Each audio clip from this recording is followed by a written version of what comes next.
Assalamu alaikum wa rahmatullah once again. Sister Amina, would you be so kind as to introduce Nurah to us, inshallah? Yes. Assalamu alaikum, everybody. Bismillah ar-Rahman ar-Rahim. So I wanted to introduce you guys to my niece, Nurah.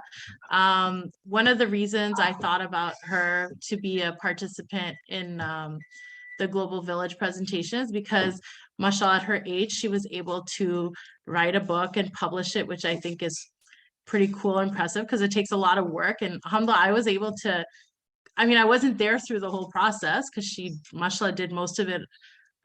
You know, she managed it on her own with help of a lot of other people. But I got to see like how hard it was, how much work goes into it, and how much thought goes into it.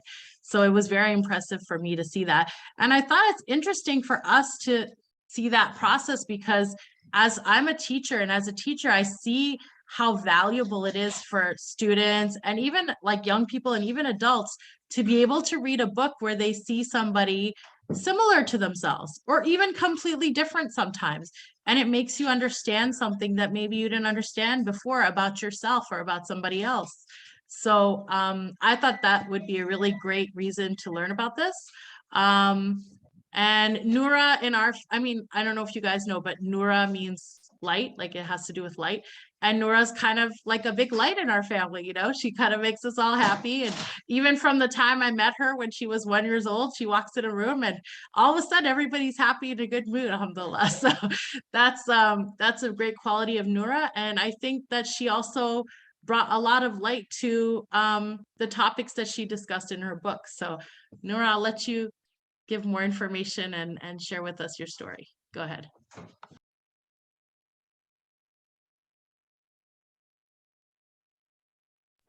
Just unmute yourself first. Thanks. Sorry.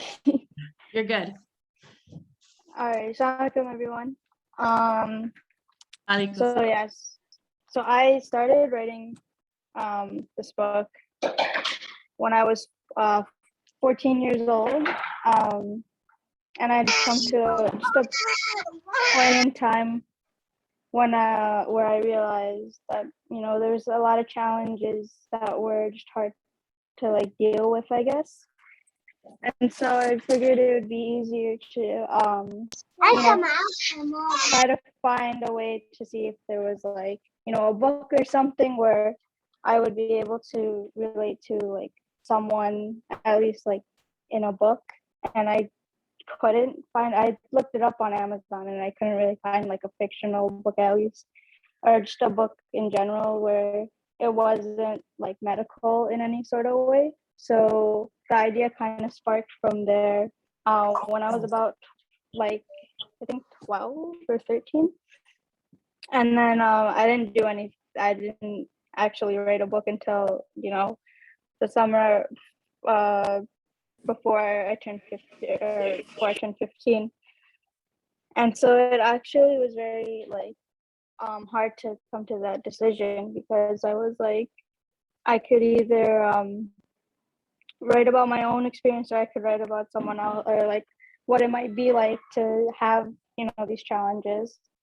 And so then the original thing I thought of doing was to write about, you know, fictional characters, and so I did. And then, you know, I had some of my aunts read the book, and they read it and they helped me edit it.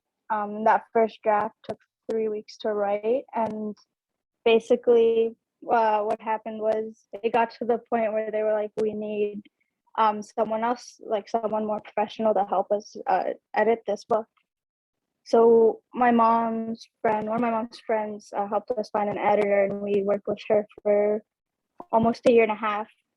But 6 months into that, my cousin, who was also helping us edit and stuff, she had texted me and said, why don't you just write about your own experiences so that, you know, it's like a real story from like your experiences and people can relate more to it.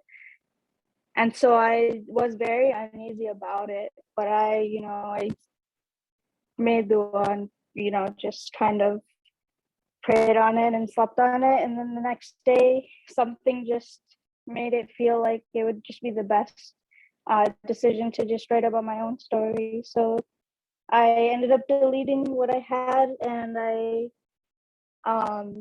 wrote about my own experiences, and it was very therapeutic in the sense that it let out a lot of emotions and stuff with what I had been feeling that I didn't know I had those feelings with. What else? Let's see. And I also think that a big part in writing this was also, just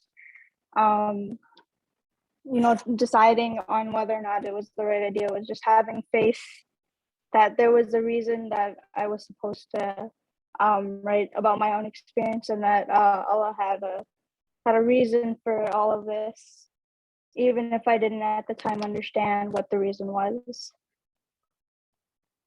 And yeah, that's pretty much it for right now. I forgot to say it at the beginning. Do you just like tell a little bit about spina bifida, because a lot of people don't know about it? Oh, yeah. Because they don't know like what your specific situation is and what like for other people what it's like. So basically, spina bifida is it's a birth defect where your spine and your the nerves around it, and like the bones and the spinal cord aren't fully developed. So when you're born, your back is open. It can be closed before you're born, or it can be closed after. And it's actually better to get it closed before you're born. But in my case, we were part of a study, so I had it closed after. And so there's only 3% of people that can walk without, using a like walker, crutches, or having braces, or even being in like a wheelchair. So I'm alhamdulillah part of that 3% where I can walk perfectly fine. And I have basically, for a kid with spina bifida, minimal problems. So yeah, that's pretty much what it is. Is there any questions right now? So that's where the title comes from of your book. Like maybe tell us a little about your book too. So this is a book right now. Here. So it's called 3% Chance. Yeah, so it's about the challenges that I face, which one of the biggest challenges is, my ability, because of the nerves that were affected, I'm not able to use the bathroom like how someone would normally use the bathroom. I have to use a catheter. So that's one of the biggest, issues I talk about in the book. And then also you little things here and there, like how I've had to deal with those things, and all of the different things that have occurred that I've had to adapt to dealing with this my birth defect, I guess. So Nurah, for me, like when I read your book, it gave me kind of a really an expanded view of you as a person, and like what you were feeling and what you were thinking, because obviously nobody knows what somebody has going on in their head and in their mind. And so I really appreciated that perspective, because it was like I got to know you in a whole different way, right? What's been like have other people shared their experience of reading your book with you, or what's been your experience of your relationships after writing the book? If you oh yeah, sure. After I've had some friends and family friends and stuff, and family who've read it, they've all said that they've gotten to they feel like they know me better, and they're like, oh, we didn't know you had certain things happening in your life, and they said that they see me as a stronger person, I guess. But yeah, a lot of the people that I've read it have given me pretty strong, good feedback about it.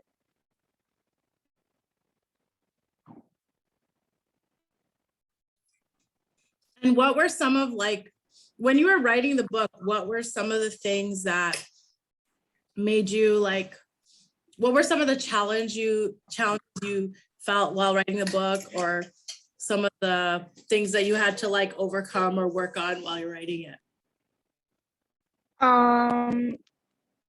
Well, there were certain feelings, I guess, that I didn't know I had, that came out while I was writing it. And there's also a lot of, events that I just kind of just pushed to the back of my head and instead of dealing with it. And this book kind of forced me to deal with, the emotions that came with all the events that have occurred. So it was very, very hard to deal with, those emotions at times. But I got through it, so it's good. Sorry, my Adhan clock is going off, guys. I apologize. And then like what do you feel like were the benefits of writing the book? What do you think came out of this, and I mean for yourself, but also for other people? For myself, I guess I was able to comprehend, certain like the challenges that I've been facing, and accept that they were challenges that have occurred.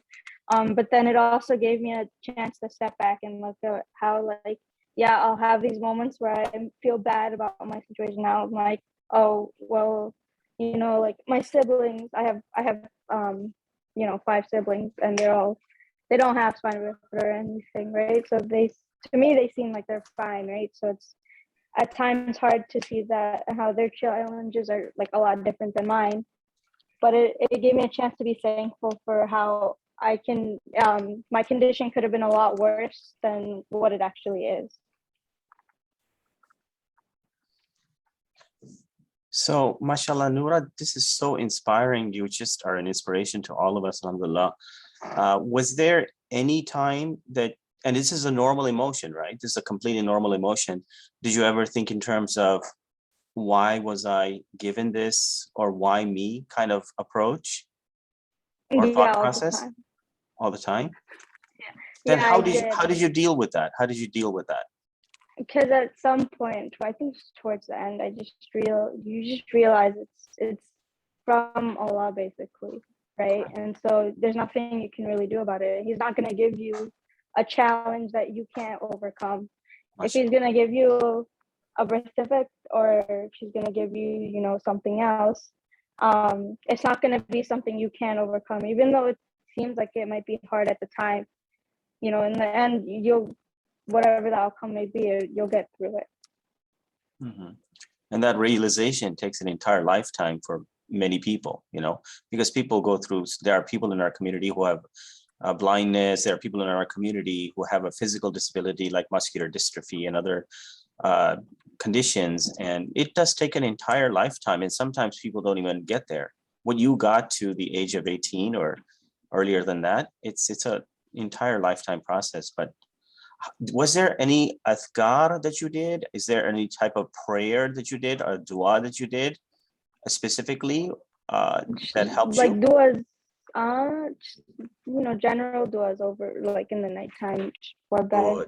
Good. But yeah, nothing too crazy. It was pretty easy. MashaAllah. Alhamdulillah. The benefits of you said night duas, like at night? Just before bed, like right before bed. Oh, mashallah, mashallah, alhamdulillah. How about your family members? How did they support you? Well, my parents, they were very supportive when I said I wanted to start a book. They didn't try to stop me or anything. Sure. And then everyone, like my aunts and uncles and all of them, they were very supportive in that they were very like, there was points when I was like ready to just not like keep writing about the book and stuff. And they were like my grandma, for instance. Right. She just, one day I told her, I was like, I don't think I can keep writing. She was like, no, you're going to finish it. You have to. I see. So one of the things that you mentioned in passing is that other people have it worse. And Yeah. in fact, we have a conversation with somebody that I know who has a muscular dystrophy, and he's in a wheelchair, but that the person's uncle is quadriplegic. So there's always somebody that has a condition, and that's the hadith, right? We're supposed to look to those people underneath us who have it worse. Do you know of anybody who you could relate this hadith to? I'm sure there are. I mean, you see people like that are worse off than you every day. You see it on the, Right. on the street or just in the community. Right, right. But yeah, I could think of a few, I think, Sure. that come to mind. Oh, I see. So is there any pain associated with spina bifida? I'm so sorry, I'm ignorant. No, that's okay. What? That's okay. No, it's fine. The question's cool. What was the question? The question is the spina bifida, does it lead to, is there a physical pain associated with this condition? Actual pain.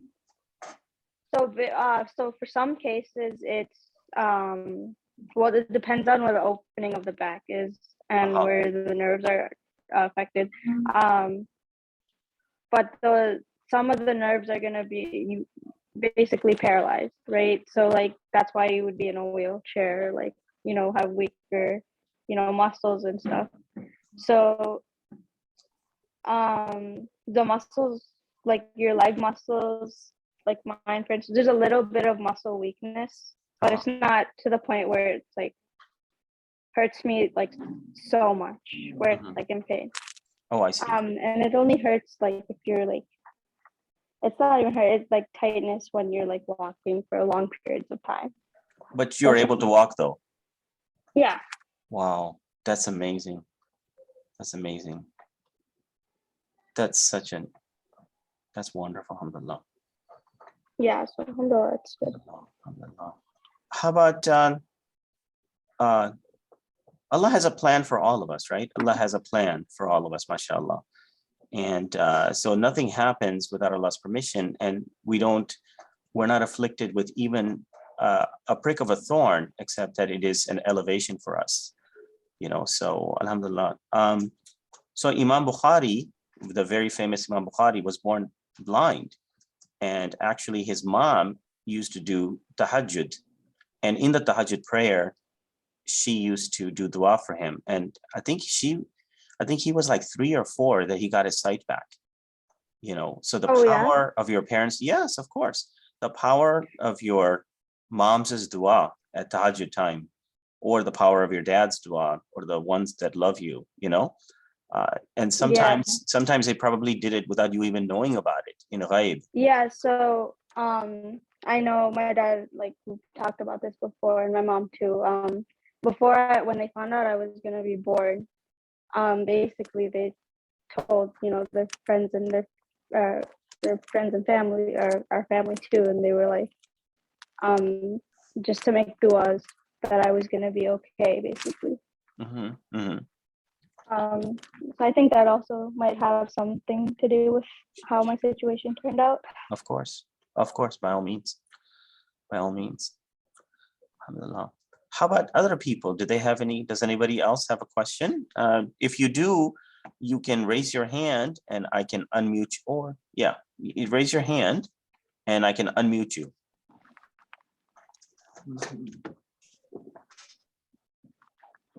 Here. Hey, Nurah, this is Aisha. Can you hear me? Yeah. Assalamu alaikum, everyone. Aisha, Nurah's cousin. Nurah, I just tapped into this conversation and it's amazing. I just want to say, love you so much. You're an inspiration, and I'm so proud of you for finishing your book. I read it when it was a manuscript and loved it. I love seeing this side of you. I'm so proud of you. I just want to say that. Jazakallah. Wayakum. I love you too.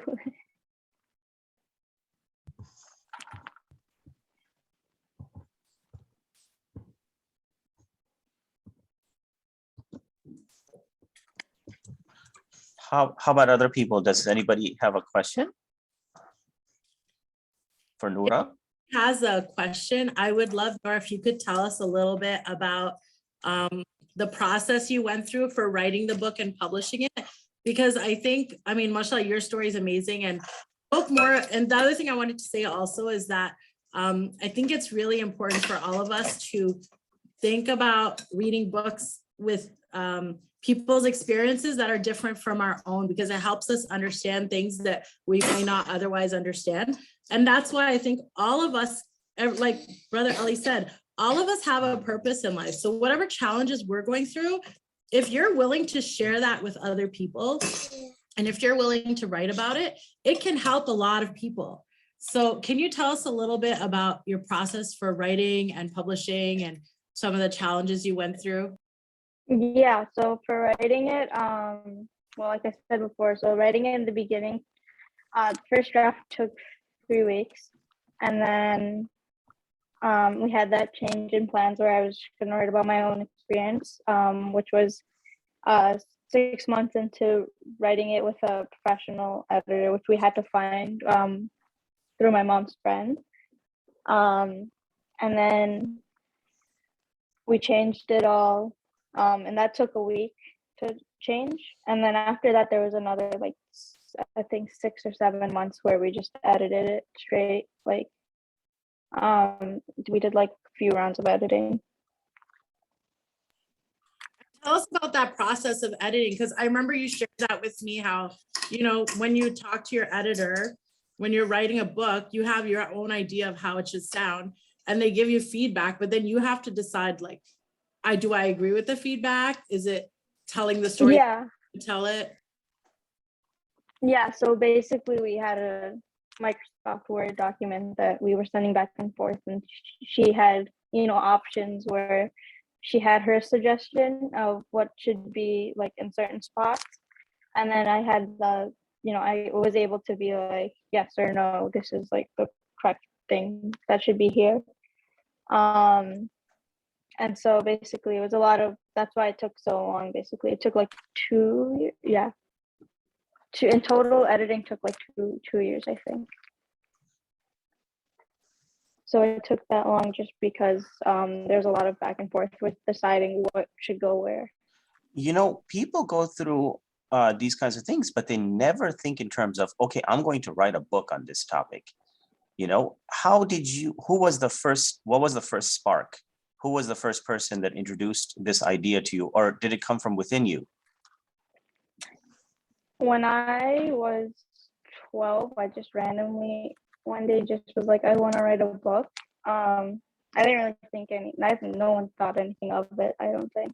And then at a certain point, there was a point when I was 14, I came back from my Muslim youth camp I go to, and I had gotten sick with something that's common for, you know, kids with spina bifida infection.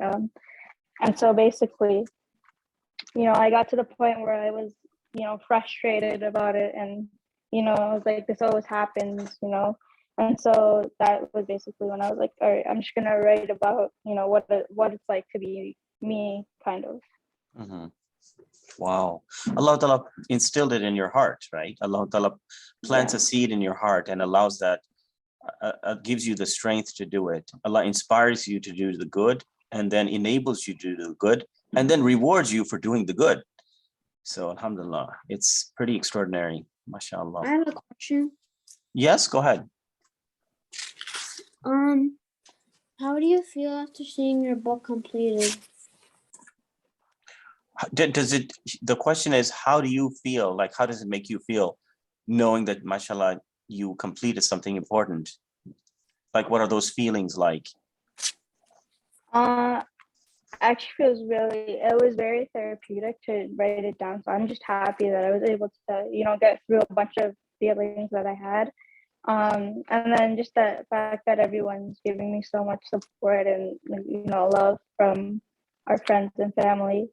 It makes me just feel very happy at how supportive everyone around me is. I have one last question. Yes. What are some of your future plans? What are your future plans, Nurah? It's a good question. Well, right now I'm in college. I'm 18, so I just started college. So inshallah, I want to be a nurse. So we'll see what happens with that. MashaAllah.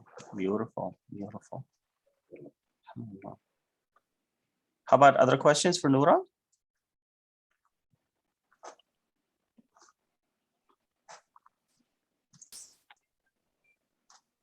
Well, most people at the age of 12 have not read a book.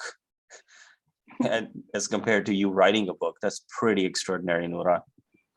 May Allah Ta'ala always be with you. May Allah place light in front of you and behind you and to your right and to your left, above you and beneath you. And may Allah Ta'ala make you Nur. May Allah Ta'ala make you light, inshallah.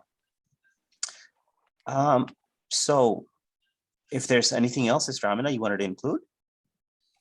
I just wanted to give Nurah a chance to plug her book because I'm a proud Yes, definitely. Chachi. So you can, if anybody wants to buy the book, it's on Amazon, so it's easy to get.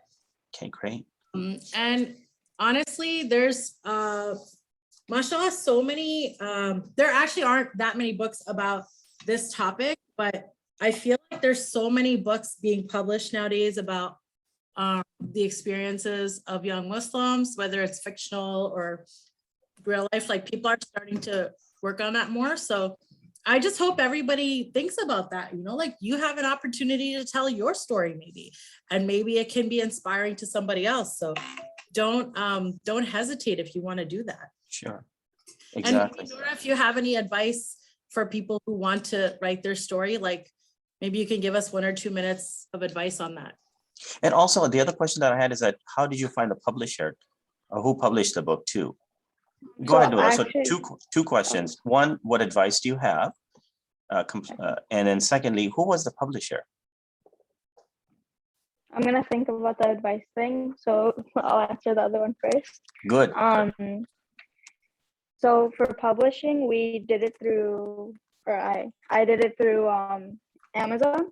So basically, you type in, there's a certain publishing website that Amazon, you know, owns and stuff, and so you just type in your information, you put the manuscript in, you put the book cover on, and then it takes like a day for it to publish. Wow. Okay, cool. So what final pieces of advice do you have for us? That's a good question. Just about like anything, or like About anything, whatever comes about to your like heart. writing a book specifically? About I don't know. Let's see. I'd say if you're looking to write a book and you feel like you're too young, don't think that way, because I was 14 when I started writing my book. It's not impossible. You're never too young to do anything. Beautiful. But yeah. And then the other thing I would say is also, if you're ever going through a hard time, just always trust in Allah, and that He'll always guide you to the right path. I don't think that there's an adult that can speak words of wisdom like you, mashallah. Because look at what you said. You're not too young. You're not too young. You are mature to be able to write a book, alhamdulillah. And Allah makes the impossible possible, right? And then the second thing you said is have faith in Allah, and Allah will make it come to be. So mashallah, Jazakallah khairan, Nurah. Thank you so much, sister. So I will go ahead and link your book to the community, and so that inshallah they can benefit from it. Jazakallah. Jazakallah khairan. Take care, Nurah. You too. Assalamu alaikum. Love you, sweetie. Take care. Assalamu alaikum.